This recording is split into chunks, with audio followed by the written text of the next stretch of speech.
The horse holds an important place in Blackfeet culture. And there's nothing more important to Browning bronc rider Dougie Hall, whose Blackfeet name means crazy after horses. I've been around horses my whole life. Growing up when I was small, my dad and uncle had an Indian relay team. And so I grew up, I was a Indian relay brat growing up, so I was traveled to every fair in Montana, and that's what was my first introduction to horses was, growing up on sugar and fast horses. And it's been a labor of love ever since. Dougie took up bronc riding as a teenager, and he's quickly made a name for himself on the Montana circuit with his thrilling rides and his signature dance moves. Some people probably think I'm doing it to show off, but I'm just having fun. That's why I started doing it when I first figured out how to ride broncs. I'd jump off and I'd be so happy. I just couldn't stop my feet and start Indian dancing. And you make people smile and laugh, and that's good medicine. That's laughter is probably the best medicine there is. And Dougie rides with joy in his heart, but he's also experienced his share of pain. He doesn't shy away from telling his story. This particular one begins when Doug was 14. In my family, there's a lot of problems with addiction, alcoholism. I had never liked it because ever since I was small, I never saw anything good come from it. I've had a lot of family killed alcohol related, more than, too many people. So growing up, I remember my mom, she was a registered nurse, and she didn't drink. But when I was a little kid, I remember she made me promise her that I would never touch a drop of alcohol in my life. And I told her, yeah, I promise you that I won't do it. And I remember the day it happened. I was 14 years old, just a nice evening like this. We start for home, and we're coming towards Browning on Highway 2 there. My mom's laughing and singing to the radio, just enjoying life. And my sister yelled, I remember hearing her yell, "No." And our truck swerved. And I'm sitting behind my dad, so I peek around the front seat and I see a pair of headlights coming at us. And they're close. And there was nothing I could do. That's the most helpless I've ever felt. And we hit, and I remember coming to and hearing the hissing of the engines. I look in the front seat and I, see my dad, my older sister, and my mother all laying over airbags, and they were, I'll never forget that. They were all blowing bubbles in their own blood on them airbags. The driver of the other vehicle was drunk. Doug's mother was flown to Seattle. To see her laying in that hospital bed like that, a machine breathing for her, and I remember looking up at that computer screen and seeing her vitals, and they were all just barely going.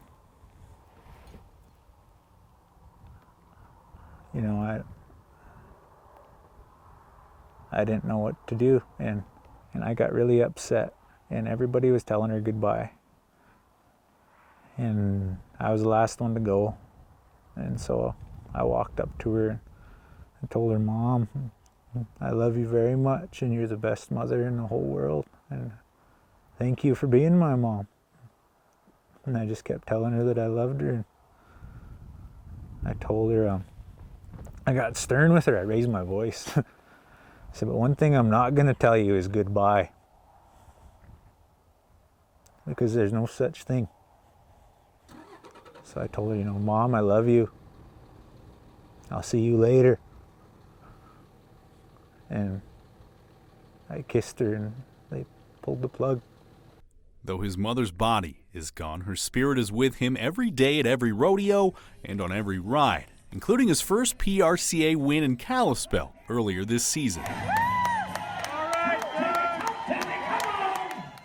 I remember getting on that horse, and it was just almost like the stars just aligned. Like the horse just did everything. And he said, "Dougie Hall, you're champion bronc rider of the Kalispell Pro Rodeo." And I war whooped as loud as I could, and I started crying.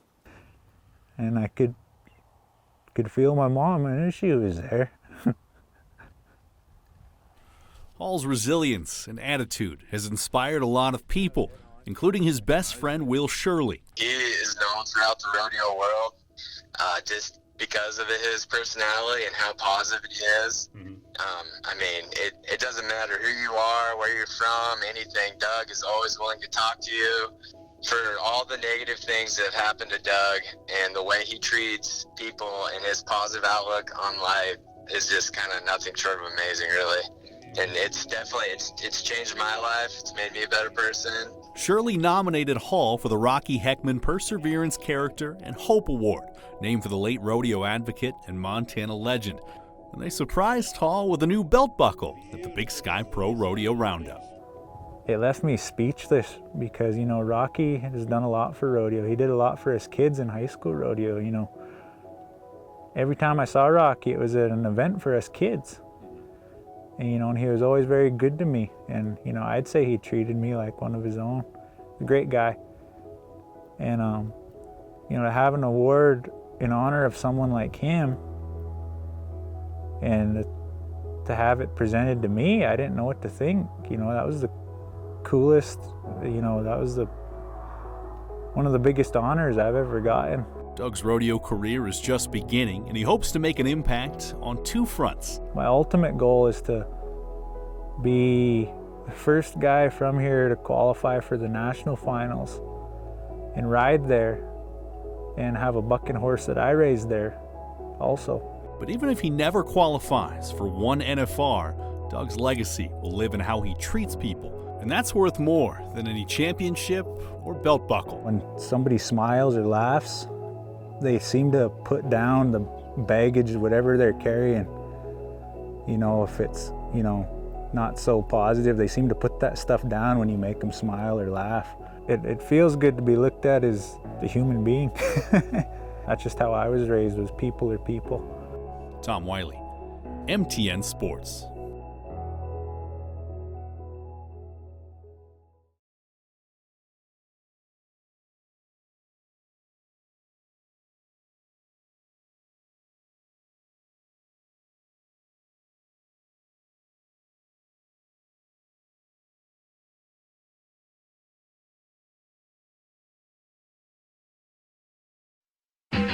Time now for sports with Tom Wiley. Welcome back. Most people can only dream of spending all summer traveling across the country with their families. But rodeo clown J.J. Harrison, well, he lives that dream, all while telling a few jokes and wearing a little bit of makeup. Here we go. Ready? How you feeling?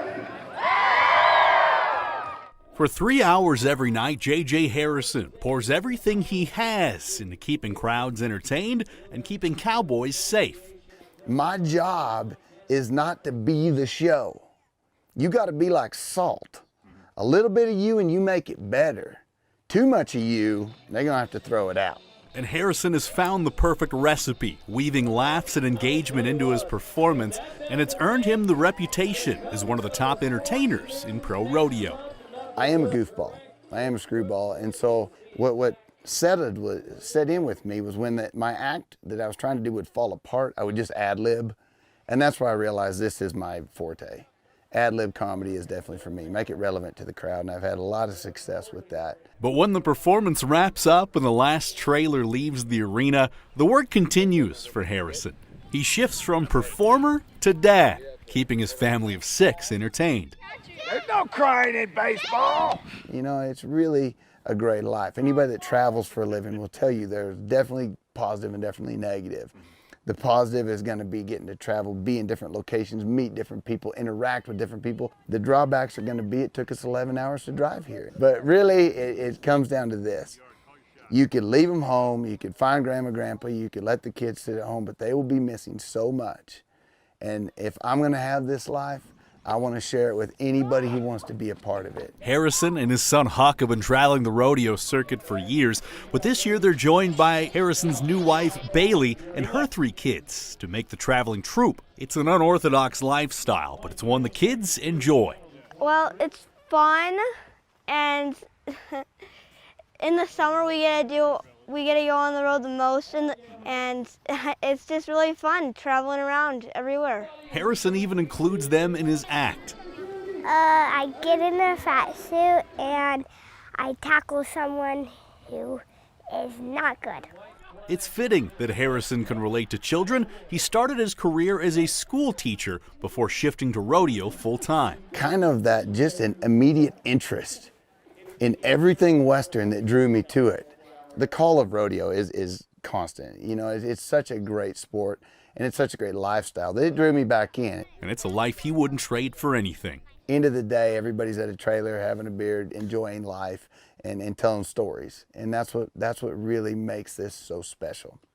Rodeo brings people together across the country, and it serves as the basis for one of the most unique relationships on the pro circuit. Tom Wiley tells us about the cowboy and the trick rider, a love story. She is from Oklahoma. She is Haley Genzel. So I've been performing since I was 5. My uncle is the 4-time NFR specialty act, and he's retired now, but I get to carry on a family tradition. Haley Genzel thrills crowds across the country with her horses, Jiminy, and Cricket. I'm getting to live out a dream I've had since I was a little kid, and I owe it all to my horses back here because they're the hard workers, so they do more out there than I do. Lately, she's been able to live out another dream in the arena, working alongside her fiancé, who's pretty successful in his own right. Shane Proctor is a former Montana State bull rider and the 2011 PRCA World Champion. He's one of the most decorated cowboys in the world, but during Haley's act, he's just happy to blend in. Through the ring of fire we go. I know that act in and out. I've got to do it several hundred times now, and so I can pretty much know where in her act and that everything needs to go. And last year at Pendleton, I got bucked off my bronc.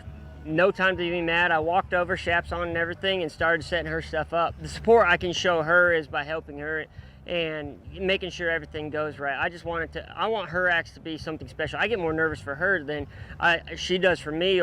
He actually, I was joking around with people, he stresses out when I'm not ready. He wants everything done and taken care of, and he will have things taken care of before I even get around to it. So I kind of get spoiled when he's with me. Now, Shane is still a working cowboy. He retired from the PBR last year to chase a PRCA all-around title, while Haley takes her act to different rodeos each week. But the two have made the crazy schedule work. We just know that, this is our dream and we can't do it forever, and so I support him and he supports me, and it's fun when you get to be out there with your best friend too, and we get to do it together. And I always try to make sure and enter at least the rodeos that she's working at so I can see her. You do go 2-3 weeks sometimes, and all you get to do is talk on the phone, but FaceTime. Lots of FaceTime. The miles, the phone calls, the busy schedules are all worth it, and it will make the next phase in their life worth savoring. And eventually it will slow down. Eventually, eventually we will start a family, and we will, we won't have any rodeos that we have to go to until our kids are rodeoing. And so right now we have the opportunity to travel and do everything that we want, and we're very blessed with that. Tom Wiley, MTN Sports. Shane and Haley will tie the knot on October 5th in Oklahoma, the week after the 2019 rodeo season ends.